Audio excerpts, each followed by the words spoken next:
माँ का किचन में हाथ बटाती। वो जंगल से लकड़ियाँ बीनती और माँ के चूल्हे में मदद करती। एक दिन वो जंगल में लकड़ी बीनने गई थी कि तभी उसे रोने की आवाज आती है।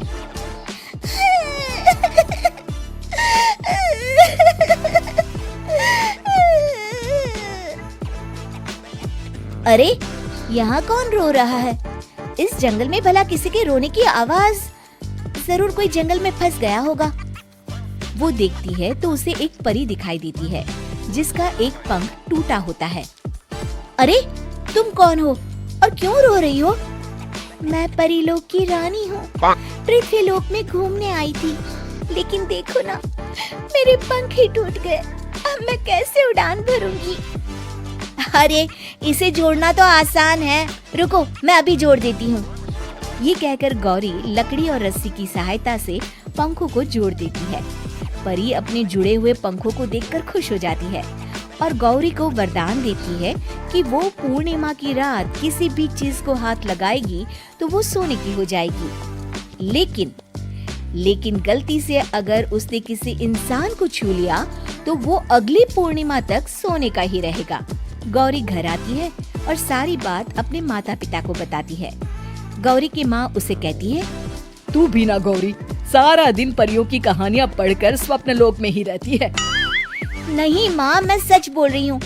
देखो, आज पूर्णिमा की रात है ना, इसलिए डर के मारे मैं कोई सामान भी नहीं छू रही हूँ। अच्छा, ऐसी बात है बिटिया रानी, तो जरा इस घड़े को हाथ लगा दे। गौरी घड़े को जैसे ही हाथ लगाती है वो सोने का हो जाता है। गौरी के माता पिता घड़े को देखकर हैरान रह जाते हैं। अगले दिन गौरी के पिता उस घड़े को सुनार के पास बेचने जाते हैं तो रास्ते में उन्हें कंचा काकी मिलती है। वो सोने का घड़ा देखकर गौरी के पिता से पूछती है, अरे गौरी के बापू, ये पीतल तो बड़ा चमक रहा है।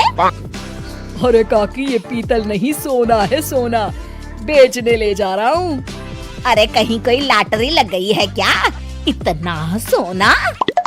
गौरी के पिता काकी को गौरी को परी द्वारा दिए वरदान के बारे में बताते हैं।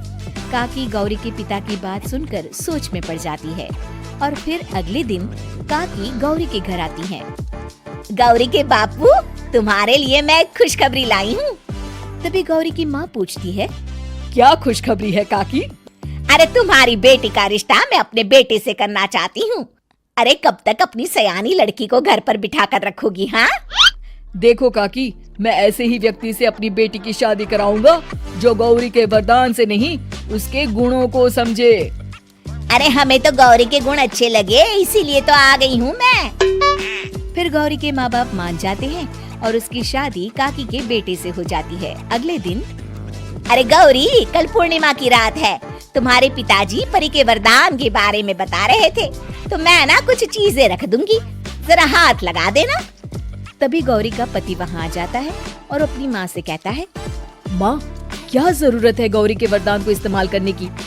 वैसे भी मेरी मेहनत से घर तो चल ही रहा है ना।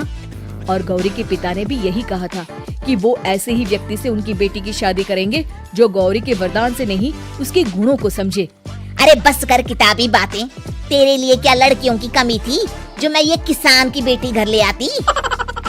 और सुन गौरी, कल अगर तूने सारी चीजों को सोने का नहीं किया तो मैं तुझे घर से निकाल दूंगी और अपने बेटे की दूसरी शादी करवा दूंगी, समझी? इतना कहकर गौरी की सास वहाँ से चली जाती है। अगली पूर्णिमा की रात गौरी की सास गौरी के सामने ढेर सारे बर्तन रख देती है और कहती है, जल्दी कर गौरी, रात खत्म हो जाएगी। जल्दी जल्दी इन सारे बर्तनों को हाथ लगाकर सोने का कर दे। गौरी करती भी तो क्या, वो जैसे ही एक छोटे से बर्तन को छूने वाली होती है कि उसकी सांस भड़क जाती है। क्या मजाक बना रखा है? इतने छोटे से बर्तन में क्या होगा? ये ले, ये बड़ा वाला बर्तन। जैसे ही बड़ा सा बर्तन लेकर गौरी की सांस उसकी तरफ बढ़ती है, वैसे ही बर्तन के बाहर से वो धड़ाम से गिर जाती है। सास को गिरा देख गौरी उन्हें संभालने दौड़ती है और वो सास को हाथ लगाकर कहती है, अरे सासू माँ, क्या हो गया आपको? कहीं चोट तो नहीं लगी ना?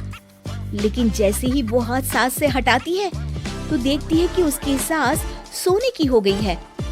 गौरी सोने की सास को देखकर रोने लगती है और अपने पति से कहती है, मुझे परी ने कहा था कि अगर मैं किसी इंसान को हाथ लगाती हूँ तो वो अगली पूर्णिमा तक सोने का ही रहेगा। अब मैं क्या करूं? अरे करना क्या है, माँ को उठाकर अलमारी में रख दो। और हाँ, लालच का फल बुरा ही होता है। ज्यादा बड़े बर्तन को सोने का बनाने के चक्कर में माँ का ये मुझे तो अब शर्म ही आती है कि मैं चाइना से हूँ। न जाने क्या क्या खाती हैं, कैसी कैसी बीमारी फैलाती हैं। अरे बहू, लेकिन वहीं से तो तू भी आई है ना मेरी लाडो। तू तो अंडा भी नहीं खाती। माची, अच्छा खासा सब ठीक हो गया था, लेकिन पता नहीं कैसे ये फिर निकल कर आ गया। काश चाइना वालों को थोड़ी सी और अकल होती तो आज हम लोगों से अपने यूं जुदा ना हो रहे होते। कोरोना की नई लहर से देश में हो रही मौतों और घर में बंद रहने के कारण हमारी चाइनीज बहू बहुत दुखी होती है। उसे लगता है कि भारत में जो कुछ भी हो रहा है वो उसी के कारण हो रहा है। अब हमारी चाइनीज बहू परेशान सी रहने लगी। अरे क्या बात है मेरी चाइनीज गुड़िया, आज तू एक्सरसाइज नहीं करेगी? अरे ना तो तूने जूस पिया है, क्या हो गया लाडो? कुछ नहीं मम्मी जी, बस अच्छा नहीं लग रहा। लोग मर रहे हैं और मैं जूस पीऊं? माँ जी, चाइना से आई ये महामारी और मैं भी तो चाइना से ही आई ना। अरे अरे बेटा, ऐसा ना सोच।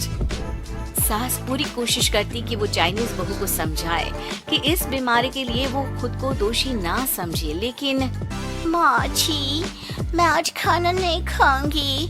अब सबका खाना बना दिया है। मैं कमरे में जा रही हूँ, प्लीज डिस्टर्ब मत करना। सास ने अपनी हंसती खेलती बहू का ये रूप तो कभी देखा नहीं था, लेकिन करती भी तो क्या।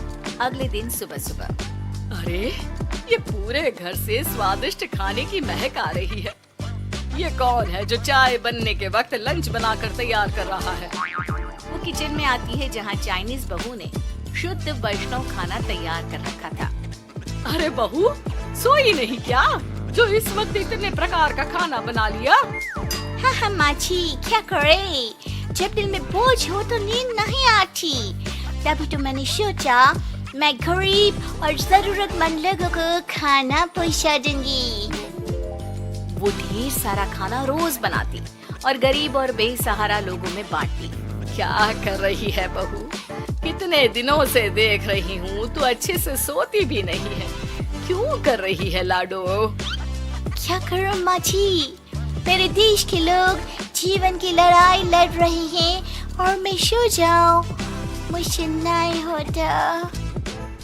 एक दिन चाइनीज बहू पीपीटी किट पहनकर खड़ी होती है। अरे ये क्या बेटा, खाना देने जा रही है या लड़ाई लड़ने? माँ जी, मैं कुछ दिनों के लिए घर नहीं आऊंगी। मैंने सोचा है कि मैं घर से बाहर रहकर कोरोना के मरीजों की देखभाल करूंगी। ओ प्लीज प्लीज आप मुझे रोकना नहीं। नहीं नहीं बहू, ये तो तूने बहुत ही नेक काम सोचा है। बस बेटा तू अपना ख्याल रखना। बहू वहाँ से चली जाती है, लेकिन सास की रोज फोन पर बहू से बात होती। घर पर क्या है माँ, क्यों भेज दिया तूने उसे? बाहर कितना खतरा है, उसे कुछ हो गया तो? अरे बिल्कुल चिंता न कर, उसने सारे नियम कायदे को फॉलो किया है। अरे वो बिल्कुल ठीक रहेगी। और अगर मैं उसे मना कर देती ना तो उसकी अंतरात्मा उसे सोने नहीं देती। तू तो सारा दिन घर से ऑफिस का काम करता, लेकिन मैंने देखा है उसे इतना परेशान रहती थी कुछ दिनों से। हाँ वो भी है। उधर चाइनीज बहू लोगों का खूब ख्याल रखती, उन लोगों तक खाना पहुंचाती, उनके बच्चों की देखभाल करती। एक दिन बहू अपनी सोशल साइट देख रही थी तो उसे दिखता है कि एक आदमी ने बच्चों की देखभाल के लिए पोस्ट डाली है। बहू उसे फोन करती है। मैं आपकी कोई मदद कर सकती हूँ, प्लीज बताओ। दूसरी तरफ से आवाज आती है। मैं और मेरी बीवी दोनों ही कोरोना से पीड़ित हैं। हम लोगों के बच्चों को देखने के लिए कोई नहीं है, प्लीज हमारी मदद करो। हाँ हाँ बिल्कुल, आप परेशान न हो, मैं आ रही हूँ। मुझे आपका एड्रेस बताओ। वो आदमी बहू को पता लिखवाता है, वहाँ वो पहुँच जाती है। ओह, ये किसे बुला लिया आपने? ये तो चाइनीज है, इसी के कारण तो हम लोगों का देश इस परेशानी से जूझ रहा है। अरे पर ये तो हिंदी में बात कर रही थी। तभी बीवी की ऑक्सीजन लेवल गिरने लगती है। ये क्या हो रहा है? आप टेंशन क्यों ले रहे हैं? जल्दी से इन्हें अस्पताल लेकर जाइए। रुकिए, मैं आपको एक अस्पताल में बेड भी दिला देती हूँ। वो मेरे अंकल का अस्पताल है। चाइनीज बहू फोन पर बात करके उन लोगों को बेड दिलाती है, जहाँ पति की भी तबीयत खराब हो जाती है और दोनों को बेड दिलाकर बहू घर में बच्चों की पूरी देखभाल करती है। सास का बहू पर फोन आता है। अरे मेरी चाइनीज गुड़िया, कैसी है रे तू? अरे माँ, पीछे की गली में ही हूँ मैं। वो खालिया लोग है ना, उन दोनों हस्बैंड वाइफ को कोरोना हो गया था। मैंने उन लोगों को श्रीवास्तव अंकल के अस्पताल में भर्ती करवा दिया है और अब मैं नमाज ही उन दोनों बच्चों का ख्याल रख रही हूँ। अरे जीती रहे बेटा, कोई जरूरत हो तो बता देना। नहीं माँ जी, सब कंट्रोल में है। बस इन बच्चों के माँ बाप ठीक होकर घर आ जाए। अच्छा माँ, इन लोगों के घर का फोन बज रहा है, मैं आपको थोड़ी देर बाद कॉल करती हूँ। लैंडलाइन में घर के मालिक का फोन था। हम लोगों की जिंदगी का कोई भरोसा नहीं है। यहाँ इलाज महंगा है और हम लोगों के पास पैसे नहीं है। जितना इलाज हो सकेगा उतना ही होगा। हमारे बाद प्लीज आप हमारे बच्चों को संभाल लेना। नहीं, ऐसे मत बोलिए। मैं अस्पताल वालों से बात करती हूँ। बहू अपनी बैंक से अस्पताल वालों को पैसे दे देती है और फोन पर कहती है, हनी, आप लोगों के अकाउंट में पैसे डाल दिए हैं। इन दोनों का अच्छे से इलाज होना चाहिए। पैसे की जरूरत होगी तो मैं और डाल दूंगी। सारा दिन बहू कोरोना पेशेंट के बच्चों को देखती, रात में ढेर सारा खाना पैक करके जरूरतमंदों में बांटती। सोशल साइट्स के जरिए भी वो लोगों से जुड़कर उनकी मदद करती। फिर एक दिन घर का मालिक और उसकी बीवी ठीक होकर घर आ जाते हैं। आपका बहुत बहुत शुक्रिया, मैं आपकी पाई लौटा दूंगा। भाई नहीं, पैसा दिया था, लेकिन वो जब आप बिल्कुल ठीक हो जाना तो क्षमा कर दे देना। कोई बात नहीं। दोनों पति पत्नी चाइनीज बहू का शुक्रिया अदा करते हैं। आप तो हम लोगों के लिए भगवान की तरह है। आपका बहुत बहुत शुक्रिया। चाइनीज बहू बहुत खुश हो जाती है। वो घर आकर सास को पूरी बात बताती है। देख मेरी चाइनीज गुड़िया, तुझे चाइना का होने पर अफसोस था ना, लेकिन तूने सच्चे दिल से लोगों की सेवा करके ये बता दिया कि बेटी कहीं की भी क्यों ना हो, ससुराल आकर वो ससुराल के रंग में ही रंग जाती है। अब तो तू मेरी